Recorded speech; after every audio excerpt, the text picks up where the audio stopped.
What's up, guys? Big D Wiz, oldschoolstereo.com. Let's explode with a little Sony.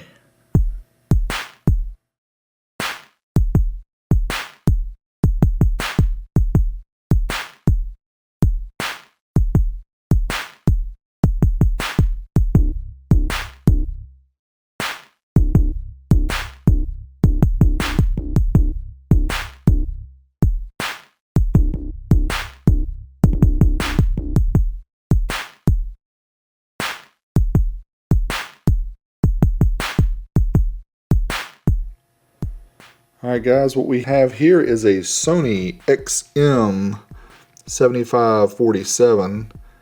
This is a 4-channel amplifier. The Mobile ES model, still the Xplod version. This is from around the year 1999 or 2000.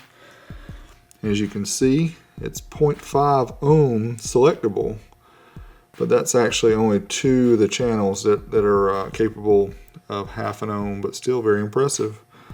So as you can see here, we've got 5 different LED lights: high current, high voltage, overcurrent, offset, and thermal.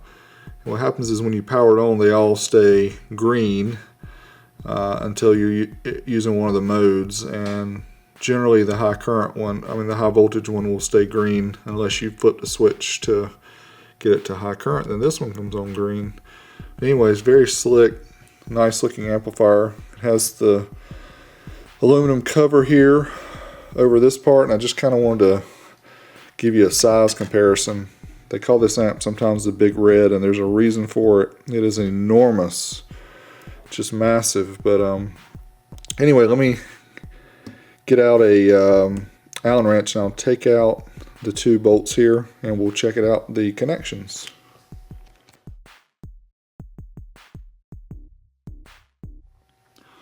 Alright, and here we have the connection part of the amplifier. As you can see, we have dual 25 amp fuses on this end, and we have a switch there for the CD channel to do either high current or high voltage.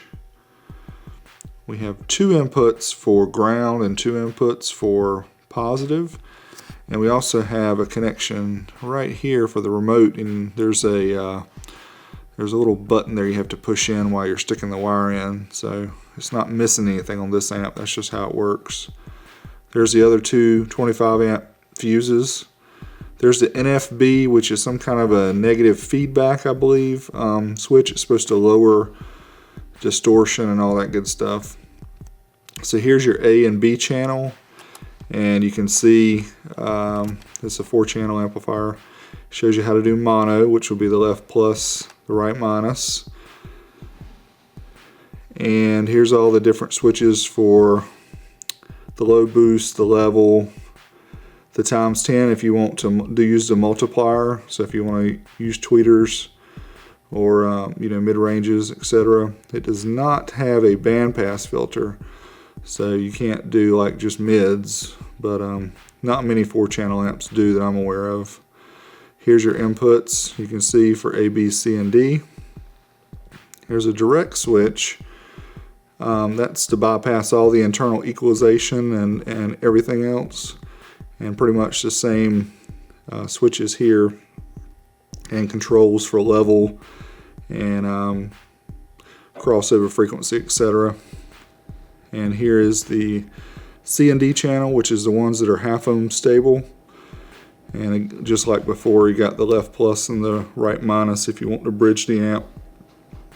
And it's also got something kind of unique here. You can you have to use a sharp object, which you can press this for a test tone, and it gives you I think it's a 1 kilohertz tone to check the channels and make sure everything's working. So that's kind of cool. Alright, so next we'll flip it over and we'll check out the guts.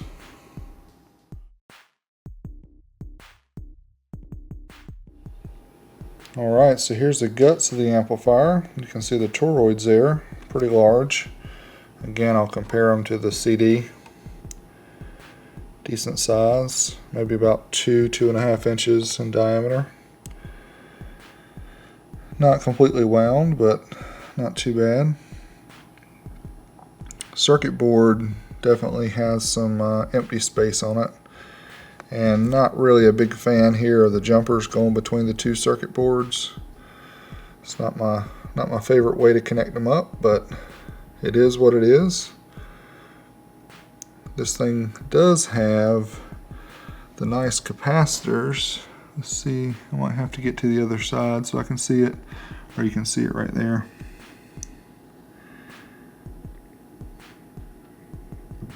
It's the Nichicons, or Nichicons, however you pronounce it.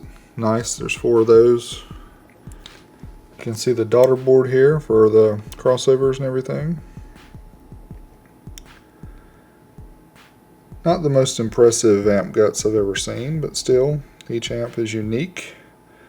This amplifier was made in Japan, so it's one of the last Sonys I'm aware of, amplifier-wise, that were made in Japan instead of China. So, interesting in that aspect. But there you have it. There's the guts of the Sony XM-7547.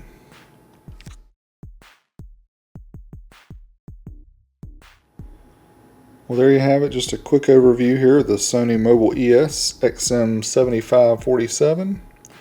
Again, this is a 4-channel amplifier rated at 75 watts by 4 into 4 ohms.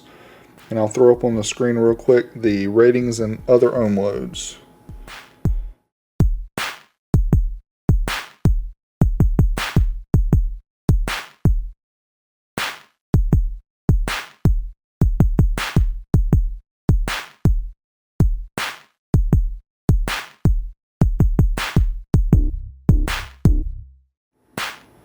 This has been Big D Wiz, oldschoolstereo.com. Make sure you like this video, even if you don't like it. It helps me out.